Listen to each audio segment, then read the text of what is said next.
Advertisement. Meaning. Advertisement refers to a public notice or announcement that promotes or informs people about a product, service, or event. Definition.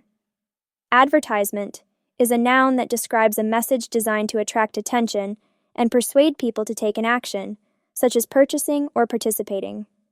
It can appear in various forms, like print, digital, or broadcast media. Examples in sentences. 1. They launched a new advertisement for their latest product. In this example, advertisement refers to a promotional message created for the product. 2. The advertisement on the bus caught everyone's attention. Here, advertisement refers to the display on the bus that was meant to promote something. Usage. Advertisement is used to reach a wide audience with the intention of influencing their behavior. It is an essential tool in marketing and is often tailored to different mediums for maximum reach.